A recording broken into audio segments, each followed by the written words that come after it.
tarikats. It is explained in books that it's like a tree with many branches. Is that why there are not so many conflicts? Because they are branches from the same tree? Can you please explain how these branches came out after the passing of Holy Prophet ﷺ? Is this the reason why Holy Prophet ﷺ speaks about the ummah as one body? Bismillah ar-Rahman ar-Rahim. Prophet ﷺ speaking about the ummah as one body is a little bit different and it's more wide.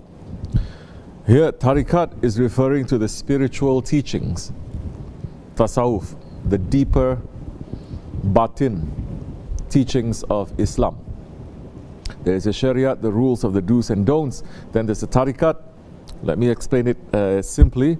It is the why you are doing it. Understanding why you're doing it, both in the physical understanding and also in the spiritual understanding. During the time of the Prophet ﷺ, this kind of spiritual teachings also, tasawwuf, existed before. It came from the Prophet ﷺ, of course. For example, when he says, I was a prophet before Adam, I was a prophet when Adam was between water and clay. I was already a prophet. He's saying that. That is not contained in the laws of the do's and don'ts. These are other things that's happening that makes the people to think and makes them to go deeper, trying to understand that. And that is one of the things that requires you to first be doing everything correctly, the do's and the don'ts. Then, when you're clean and you're prepared and you're able to listen and to be trained, then you listen and you will train and you will try to understand the meanings of these words and the meanings of the Prophet and the meanings of Allah.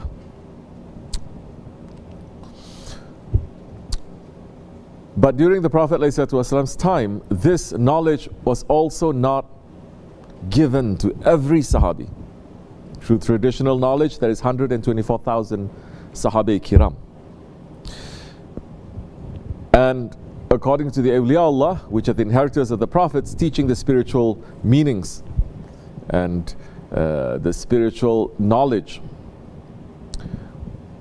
they're saying every Sahabi also, they have a very, very high maqam.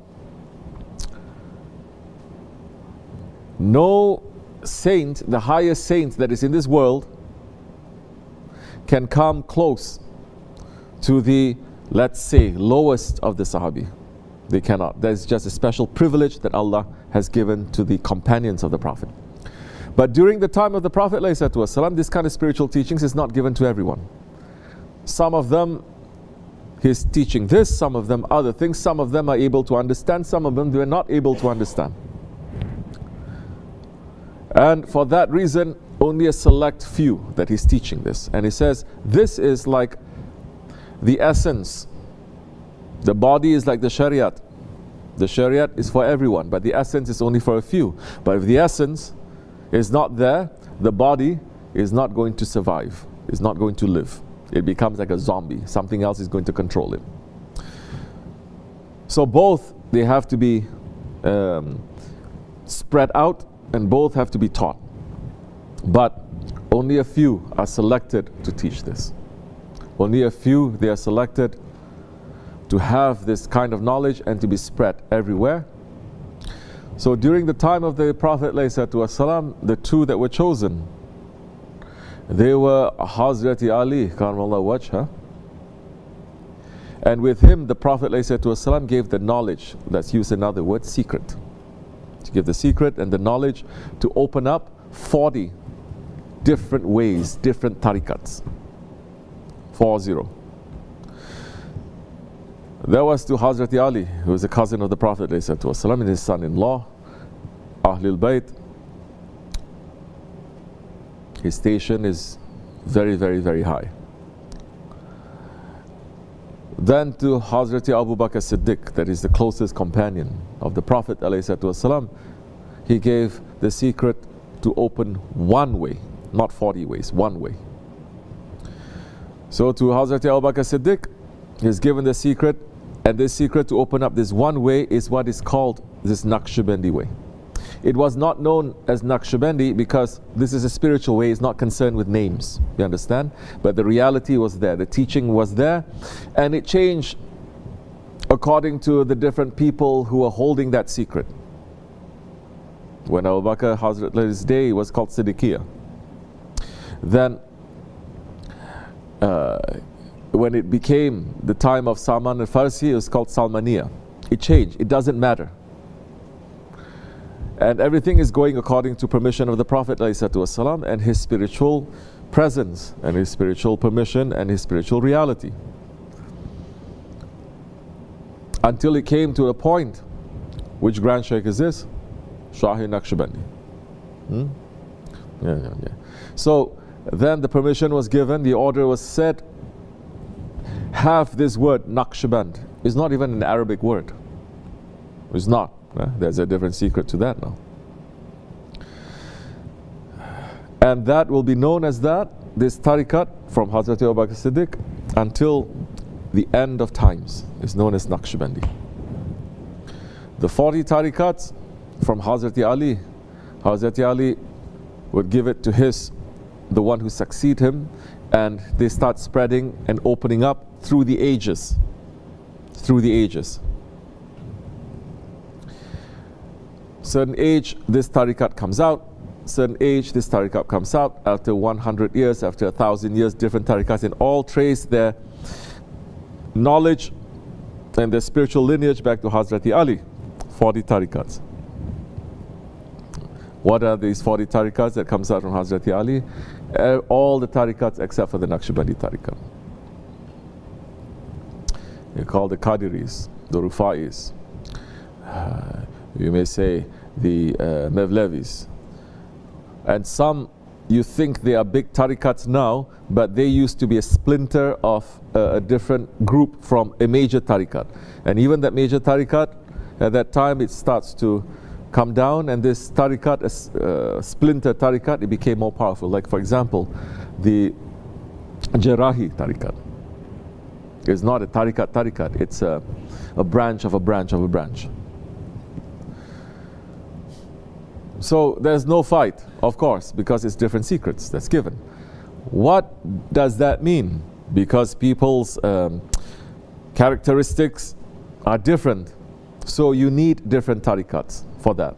Some, they are more prone to, let's say, to be trained in the military. There's a tariqat for that also. What is that? Bektashi tariqat. And it's very powerful in the military for hundreds of years. Some, their nature is more pulled towards, let's say, the arts, music and poetry, and that they are pulled then to the Mevlevi tariqat. And some, they are specially selected to be the leaders of this world, and their training has to be completely different. And that is the Naqshbandi way, the Naqshbandi tariqat. So, yes, for over 1,000 years, people don't really fight about this. People know each other, and it's not about ranking anyway. People know how they are, and they're not arrogant and stubborn like people like us today. Now everyone is fighting, saying, no, this is higher, this is lower, this is this, and this is that. And people now coming up to say, oh, Hazrat Ali is higher than Hazrat Abu Bakr, and their tariqat is higher than this. And I say, you're never finishing with that. What you gain and what you lose by being busy with that kind of thing. I'm not talking about Shias are saying this. Ahlul Sunnat are saying this. People in Tasawwuf, they're saying this. Now there are people in Tasawwuf who is very trendy now, that they start cursing at Hazrat Muawiyah. Allah Allah. How many people you bring to Islam? How many cities you founded? Huh? How many idols you brought down? None. He did all that. Idiot, disgusting people. No shame. No shame. Because shame is no longer taught. So now they're fighting and saying like this or like that and trying to bring down Hazrat Abu Bakr Siddiq and all things, but we don't get too busy with that. You don't need to have conferences on this, please. You don't need to fight and attack people on this also. Just to know and pull back. But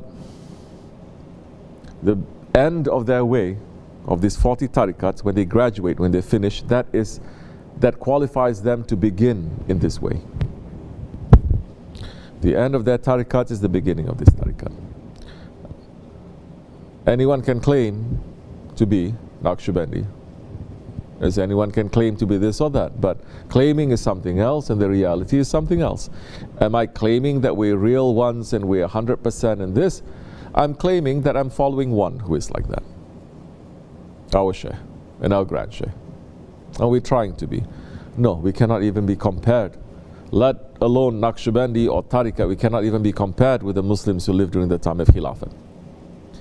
If we show them what we can see today, we show them this is what we can see, what we're exposed to, they say, Allah, you are living in Jahannam. How can you have your faith? Your faith is finished. So, in the past they don't fight.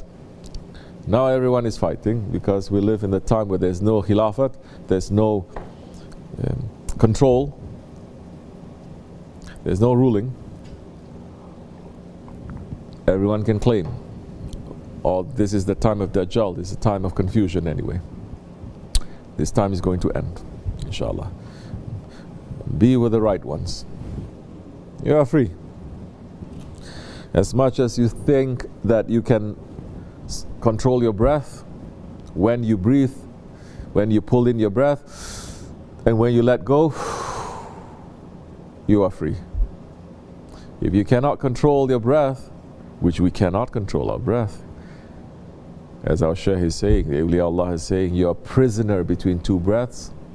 The believer knows he is not free, and his only freedom is to be with his Lord.